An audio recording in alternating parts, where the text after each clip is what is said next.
Hi guys, welcome to another episode of The Business Plus with me Rachel Kahugo, and today we are in the concrete world. As you can see, tuko mahali tunakaa tunajenga vitu, right?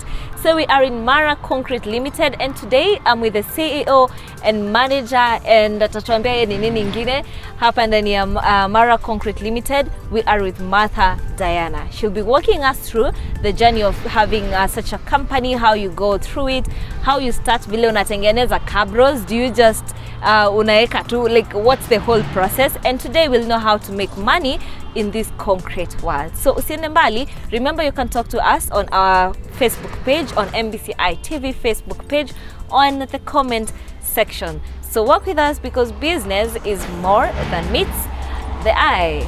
Mother Diana. Name struggle kukuita Mother Diana.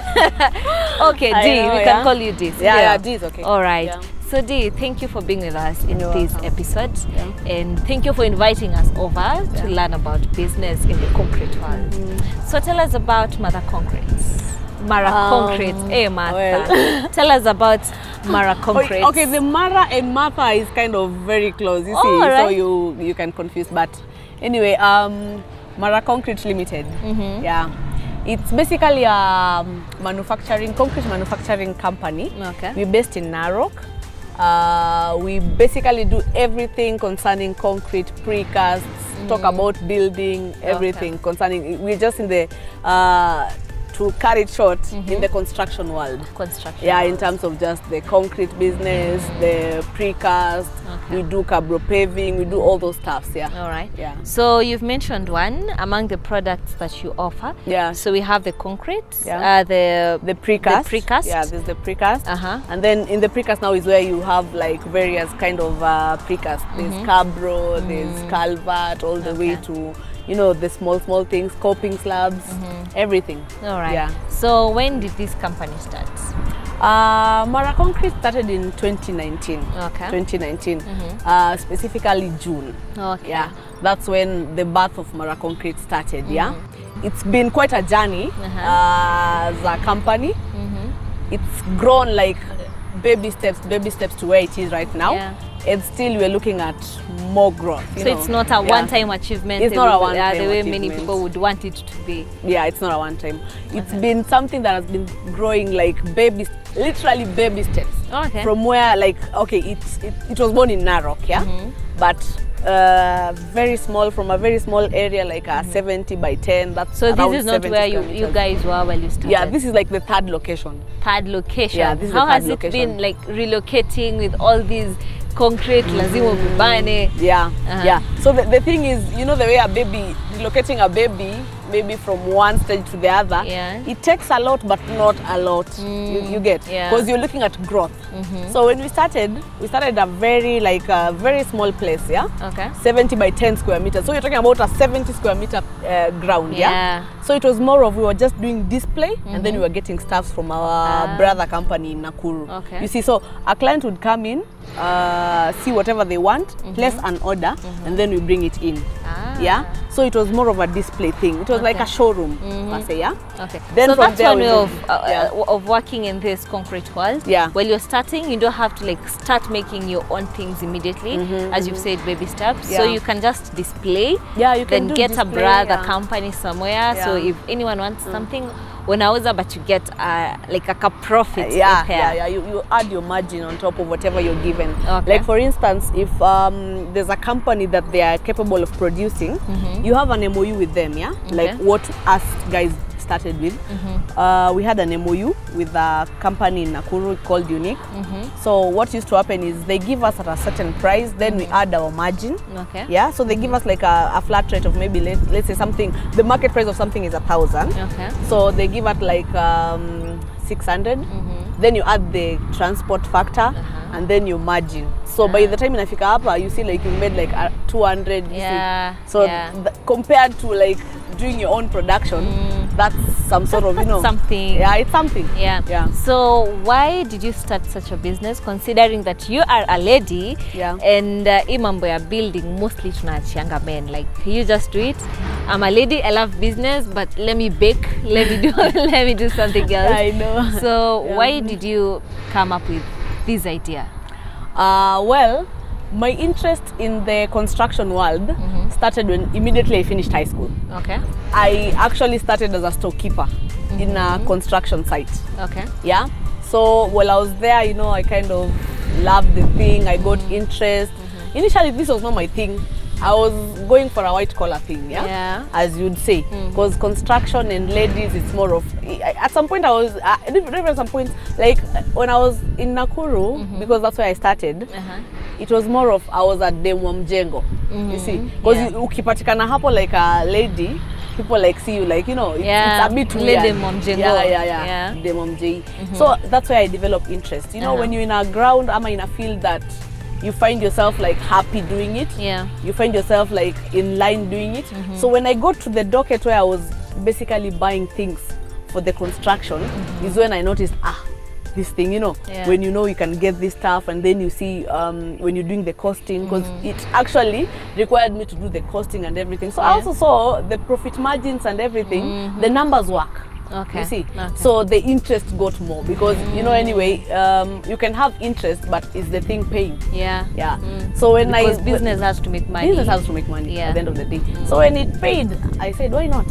So when I resigned from that company, is when I decided, you know what, I'm not going to look for another job, but rather start the same, but in a different town. Okay. Yeah, same concept in a different town. All right. Yeah. So in other words, you're saying if anyone wants to start such a business, it's better ukianza chini ya mtu. Like get employed in the same company or maybe a company that does the same thing, kidogo, and learn. So that's way better than wewe kwanza tu on your own. One time. Yeah, sure. Because you see, with any field, I can say any field, and particularly this field of construction, the interest, once the interest is there, then you're going to overcome all the obstacles just to start it. Okay.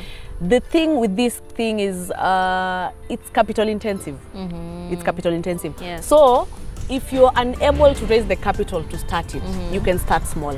And by starting small is by having some sort of MOU with an existing company. Yeah, the way I've just said. You're given a price that you can add your stuff and you know make your money. Start small and then just grow. Grow pole pole.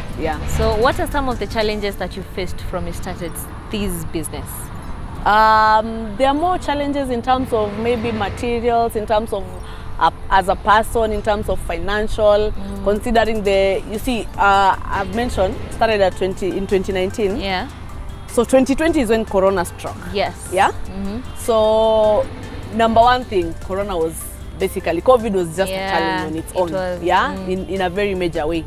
Although to some extent, it kind of came in handy because now guys were home and they were like, okay, naona hapa my compound I will need to do 1, 2, 3. So guys kind of resolved into doing construction kidogo. So that kind of made the company kind of, you know, grow. Grow. It was kind of, it was strenuous, but it was somewhere there. You worked it out. So COVID was a challenge. In the long run, you find like things like materials, it's so dynamic, things change. The prices change, everything change. So if you find that maybe you don't have your own truck, if you have to fetch materials maybe from the quarry or from the river, if it's river sand, it requires you to like have money. Like you need to have liquid cash. You need to have liquidity in terms of your money and flow.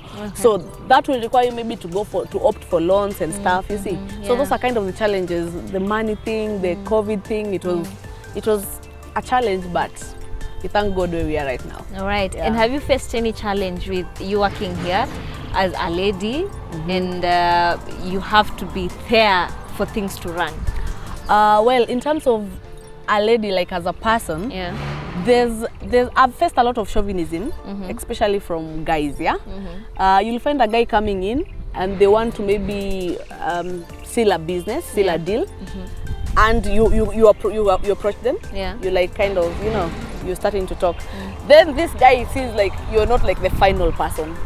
So there'll be more of, can we talk to the boss? But I'm the boss, guys.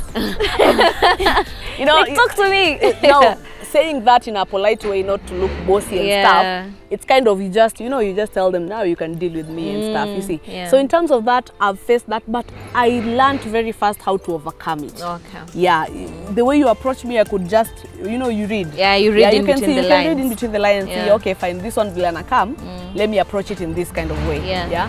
So as a person, that one, the chauvinism thing really affected me at first. Yeah. But I got a way to deal with it, and I was okay. I was just okay. Yeah. You were fine with it. Yeah. All right. So we'll get into the business 101, the business tips, so that even you as our viewer, if you want to get into this business or you are already in this business and you want to know what you're supposed to do for your business to thrive, because that's the end goal. Your business has to grow and you have to make money from the business that you're doing. So we'll help you in making money through the business that you're doing here in the Business 101. Then as we come back, we'll be coming for more and more discussion.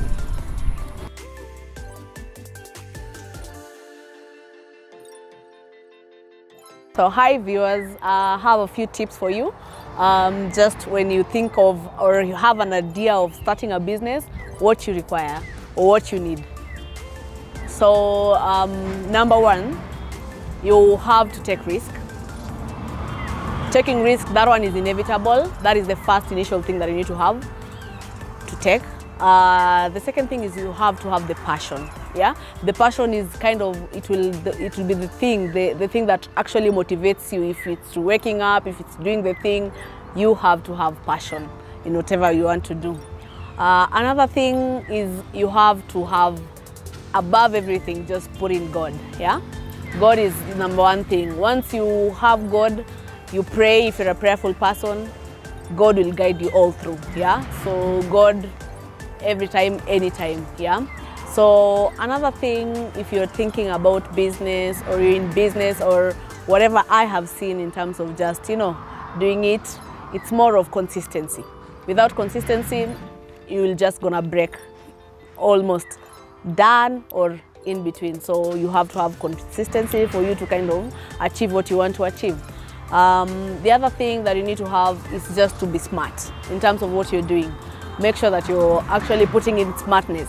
You can be a hard worker, but without smartness, because smartness will require you to kind of, if whatever you want to do, be on top of the game. Yeah. So smartness is something that you need to have if you're thinking about business or in business. Yeah. Another thing that you need to have is basically have the urge. The urge, like urge to know more, urge to learn, urge to get more knowledge. Learn. Just have the urge to learn. Yeah. So learning, it's a process and it never ends. If you get a venue or a benchmarking kind of thing that you can do so that it improves whatever you are or whatever you're doing, just go for it. Have the urge to learn day in, day out, and that's all. My name is Martha Diana. I'm the CEO, founder of Mara Concrete Limited, based in Narok, and you're watching Business Plus. Yes, so we are back, and thank you for giving us the business tips. So I know that you're ready to go on with your business and just make sure that it thrives. Alafu sasa jua kwa site. Hey, don't joke. So you had mentioned something about the financial strains, especially during the COVID time and generally as you've been working in this business. So how do you cope with the financial strains? Because I've seen in many businesses, inaendanga tu vizuri, but issue ya finances iki happen, most businesses close down. So how do you cope with the financial strains? Financial strains are there, but as long as you get your workflow in order, it will just run. Because the essence of every business, if you find that your overhead are overpowering your everything, then that's not a business.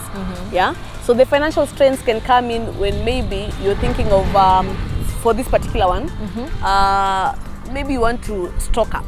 Okay. Yeah.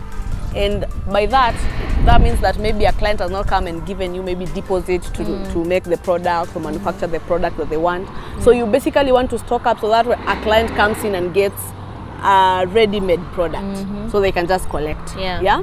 So the tactic way that I approached in terms of just making sure that, you know, there's the flow, and as much as there's the financial strain, there's the flow, is you capture the market in terms of, okay, a client comes in, they want something, you basically have a certain quantity in stock, like the ready-made, the ready stock to go. So they come in, maybe they need, like, for instance, they need like 500 pieces of something that you have 200 in stock. You actually talk to this client, talk them through, okay, fine, we can manufacture, because basically when they come to the factory, they see it's a manufacturing place, they see fundis, they see work going on, so it's not a big deal for them, so they commit by maybe doing a deposit, that deposit will enable us to make the product and buy. You see, so at the end of the day, now when you make the product with that deposit, when you come in with now buying, purchasing, the final, we have the money. Okay, that's a good tactic. So, and is this what you studied for? Did you like have to study for this at any point, as much as you started from another company? Ilifika time that sasa hapa need kwenda shule, there's something I need from here, or you can just maneuver through like the online studies and learning from other people? Well, I think mine was more of the experience. I got a lot of experience in the field. You see, the way you go for studies and then there's the practical part. Mine was all through practical. My interest even came in the practical world. So I got the interest initially when I joined when I was doing my studies, my postgraduate. It was more of my undergraduate. It was more of, I wanted to do something concerning business. It was a business related thing, So I went in for a business management course. So in the long run, when I developed interest, I got into procurement. I chose the procurement docket. But at that given time, I was still in the construction site. So I used to do a crash program. Work during the day, go to class in the evening. Work during the day, go to class in the evening. So it was more of, I developed interest there and then doing the procurement, and that's why, like I mentioned before, I was in procurement in a construction company, and that's where my interest kind of just busted. So the experience that I had, because in that specific company, I was forced to like deal with guys in the ground, deal with the procurement, the production guys who are hand in hand, like working with them day in, day out. Whenever they request for materials, I have to buy the materials, go and see how the materials are being used. You see, so all those things, that's where I developed kind of the expertise and the interest. So from there, like the course that I've done is business management procurement docket. But the more of the practical thing is just in the field. All right. I see. So now let's talk about the process of making. Let's use Cabros for example, because you mentioned that that's the product in Nanga Sana. Right? The Cabro is the Cabros, right? So would you just take us through the process of making Cabros from scratch to the end product? Sure. So with Cabro, because in the concrete business, Cabro is the one thing that moves in volumes. Like by volumes, I mean nobody can come in and buy one piece of Cabro. They come in and buy in terms of square meters, and you'll find that maybe the least number of square meters somebody can buy at a particular time is maybe 20, 30 square meters. So if you make that sale, it's a significant amount. So with the Cabro, the first thing that you need to have is the expertise. You have to have the right guys on the ground. You have to have the right machinery. So you need to have a Cabro machine. There's a whole set of a modern Cabro making machine. So once you have it in place, then the next thing is having the materials. So Cabro, we basically use 4 types of materials. There's cement, which is basically the in thing. There's sand, river sand, which is used on the face.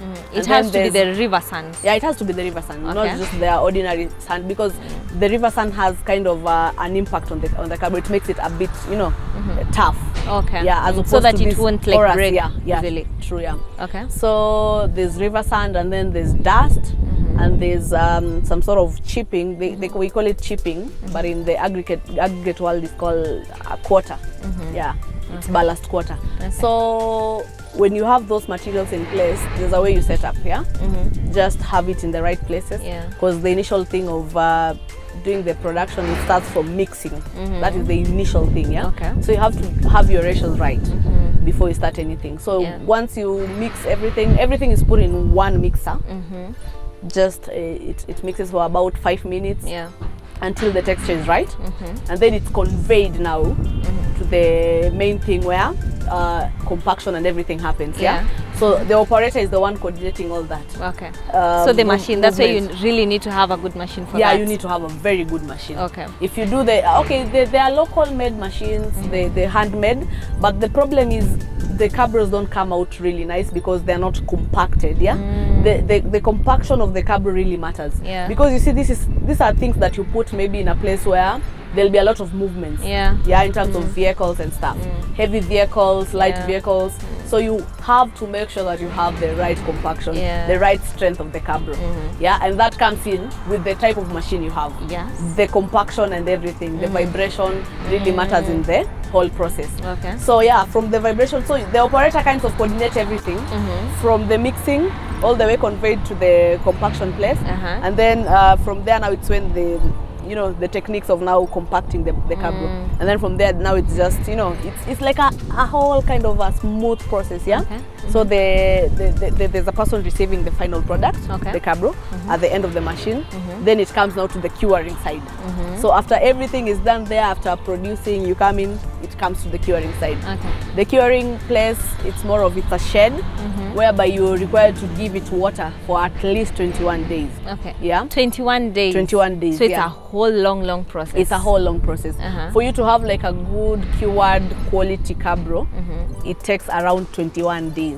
That is the maximum. Sometimes people come in, depending on how you do it, because there's the hardener part, there's everything. It all depends with how you get your ratios. It all depends with the kind of materials you use, the kind of cement you use, the kind of hardener, So at the end of the day, whatever matters is how you mix it and how you do the curing. So if the final thing is always on the curing side. After the curing, the product is ready to go. All right, and now let's come to the weather challenge, because now you say that it has to like stay for 21 days before it's ready. But we've seen the way this weather is really changing. As you can see, we have products outside and haijafunikwa because ni mingi sana. So how do you deal with the weather changes? Sometimes kuna nyesha and it's raining heavily. Sometimes it's very sunny and it's so hot. So how do you deal with that? In terms of weather, for concrete, actually for concrete business, rainy weather, it's the best. Really? It's the best. It's actually the opposite of you'd imagine like sun and stuff. But for concrete, precast, rainy is the best weather. Na the precast haitaribika. No.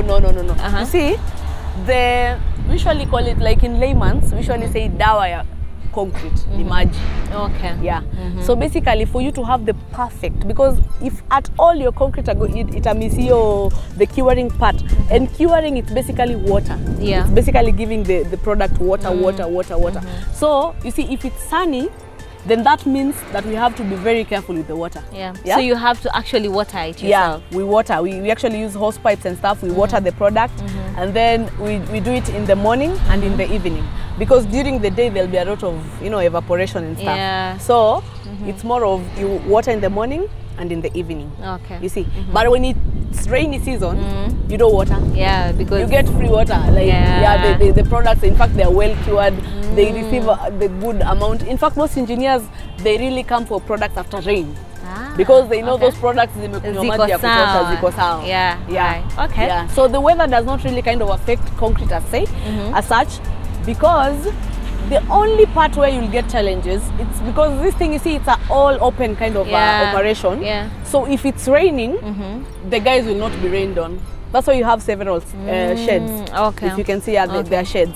So they are limited to operating under the sheds.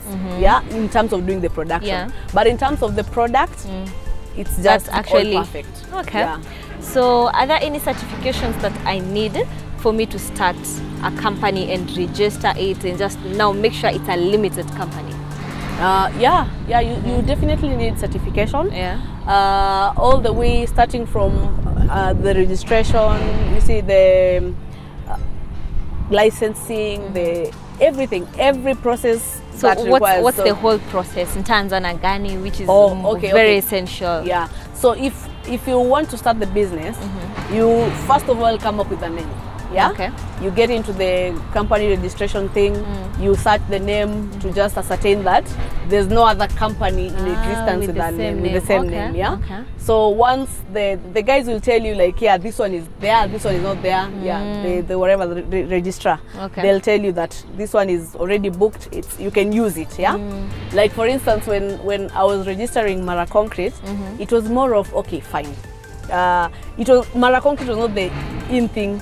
I had several. I tried Narrow Concrete, that was taken. I tried something else, that was taken. And then now Mara Concrete just came in. When I typed in, it gave me like a go ahead to go with that name. Yeah. Okay. So once you register, there's the CR12, there's the those documentation. There's a lot of register that shows the shareholding, shows the director, shows the place, the location of the business. That all comes from the registrar. So once you have the registration of a company, like you've already registered, like it's a limited company from the registrar, you can now kind of come in and put it in the open that this is the name of the company and stuff. So from there, there's the licensing now from the Kanjo part, the county government. You'll have to cut the license that goes for a year. So depending on the size of business and what you're doing, then they have a whole set of type of business that they've recorded and how much is supposed to pay for each. For that business. Every business have their own kind of amount. If it's a construction, if it's a mining, if it's saloon, if it's services, all those. So for this specific one is basically a manufacturing. And a manufacturing. So you take you wanakupatia that license for a year. After every year you have to renew it. And then in terms of the environment, that is a very critical thing. So you have to again go to NEMA guys. You have to get NEMA certification, because you see, if you're polluting the environment, the NEMA guys have to be aware how you're curbing it, how you're dealing with it. So they have to certify you. Without that, you cannot operate. And then there's the workplace certificate. This one comes from guys who are occupational health and safety. These guys have to give you a certification that actually ascertains that whatever you're doing, it's in accordance with the law. You're not kind of, the guys who are there, hurting people. So they come in, they do their survey, they check if you have the whatever, what do you call this, the fire points, if you have the fire extinguishers, if you have leadways, the pathways, the gangways, in case of anything, that there'll be no kind of scenario where you'll have guys trapped in a scenario where so they have to they come in occupational health and safety, you lazima ukwe nayo. So that you are at par with the labor. So that tells you your people are secure, they're safe. If anything happens, wako sawa. And maybe just in a minute, because of the job that you're doing, it tells you that ni rahisi sana mtu angukiwe na kabro or sijui nafanya nini and you get hurt. Is there anything you've put in measures just to make sure that just in case you or someone else, maybe your employees, get hurt in the process, you can just take care of that? How much people should take care of themselves? Not really. In a workplace, and that's why the occupational health and safety come in. You have to kind of take care of your employees, because the moment they come in through the gate, they are under you. So if anything happens to them there, you are liable 100%. And that's why as a company we have to have things like WIBA. WIBA is an insurance that actually takes care of the workers in case of anything, because sometimes accidents are inevitable. And you never saw them, we never see them coming. So if it happens, you make sure that you see, if somebody comes in here and cuts their finger, you're gonna pay them a lump sum. Yeah, because they can say they are incapacitated. Yeah. So you have to take care of that, and by that you have to do something like WIBA. Yeah. If you take the car via WIBA, then you're sorted. Okay. Another thing is just to make sure that they have the right gadgets. Yeah, in terms of how they're working, they need to have gumboots to protect their legs if there's anything, you know, they are taken care of that. They need to have overalls. Yeah, overalls for, you know, you don't work with your clothes that you come in. So you have to have an overall. When it comes to the machine, there's a whole kind of, you know, safety measures to put in place, like the vibration. Even as we're standing here, you can feel the vibration. So there's the ear muffs just to protect them from, you know, the hearing thing. There's gloves to protect them if they're handling things that is corrosive. You see, so you make sure that those nitty-gritty things in terms of just making sure that the person who's working there is taken care of. It's inevitable, you have to have it. I see. So thank you for having us. And I'm sure that anyone who wants to start this business, you're now ready to start. And as you've said, capital shouldn't be the biggest problem why you aren't starting this business. You can start small. And you've been told about having an MOU with another company. As you started, si lazima ati ungeanza na manufacturing your own things. You just started with the display and you are getting your products from another company. So that is something that you can do, and today I'm here to tell you that this is a business that you can do as a lady, as a man, as young as you are, as old as you are. This is a business that you can venture in, and it's a business that makes money as long as you have the passion for it. We say that every business lazima ukuwe na the passion ya kuifanya or utaiachia katikati. So if you have the passion for this business, this is the place to be, and that's why we are bringing to you the Business Plus. So today's episode has been amazing. We'll meet in the next episode, but we're having a repeat of the same on Friday at 7:30 in the PM. Remember, you can send in your text on MBCI TV Facebook page on the comment section. But till then, bye-bye, and thank you for joining us.